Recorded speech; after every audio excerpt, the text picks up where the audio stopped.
Hi అండి. ఈ tub ఎలా నింపుకుంటున్నానో చూడండి. ఇదైతే పాత మట్టి. దీన్ని ఇలా మళ్ళీ కుండీలలో ఎలా నింపుతున్నాను. ఫస్ట్ ఒక లేయర్ కూడా కాదు, చాలా కొద్దిగా మట్టి. ఇదిగోండి, దీని నిండా ఉన్నది. ఈ గ్యాప్ ఉన్న మట్టి అయితే ఇలాగా వేసుకున్నాను. ఇదంతా మన తోటలో కలెక్ట్ చేసిన వేస్ట్. ఇది మేడ చిమ్ముతున్నప్పుడు కూడా వస్తుంది కదా, కొంచెం మట్టి కూడా వస్తుంది, ఆకులు కూడా వస్తాయి. ఇది ఆల్మోస్ట్ చూడండి అలా నింపుకొని పెట్టిండేది. ఆల్మోస్ట్ కంపోస్ట్ పక్క కూడా అవుతూ ఉంటుంది.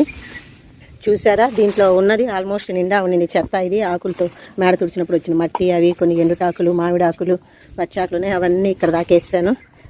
ఈ మట్టి ఉంది కదా, ఇంకొంచెము మట్టి తీద్దాము.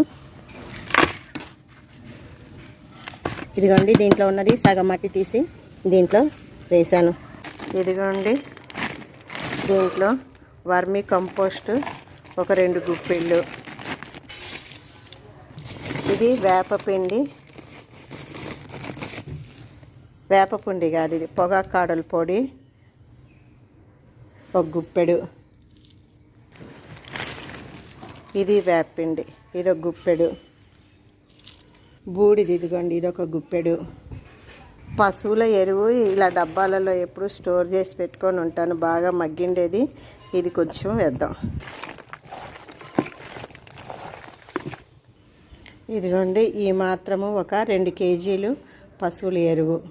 ఇదిగోండి, కవర్లలో ఉన్నవన్నీ ఏంటనుకుంటున్నారా? మెటారిజియము, వ్యాము, సూడోమోనాస్, విరిడి, ఆల్ మిక్స్. ఇవన్నీ సంవత్సరానికి ఒకసారి కొనిపెట్టుకుంటాను. 1 సంవత్సరం పాటు వస్తాయి.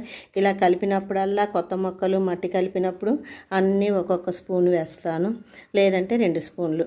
ఇదిగోండి, ఇవన్నీ ఇంతింత వేసేసి ఇలా కలిపెట్టేసాను. మట్టిలో వేసేద్దాం. ఇవన్నీ మట్టిలో వేసేద్దాం. బాగా కలుపుకోవాలి.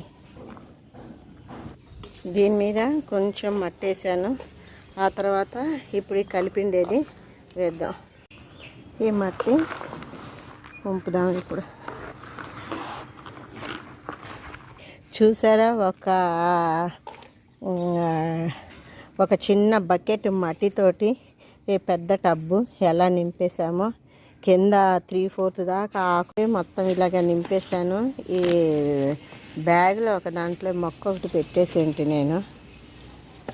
ఇదంతా 1 ఇయర్ పైనుంచి వాడుతున్నాను. ఈ బ్యాగ్ ఇది చినిగిపోయింది. ఇది ఇంక ఇలా ఈ టబ్బు మీద దించేసాను. వేళ్ళు దిగిపోతాయి కిందకి అలాగా.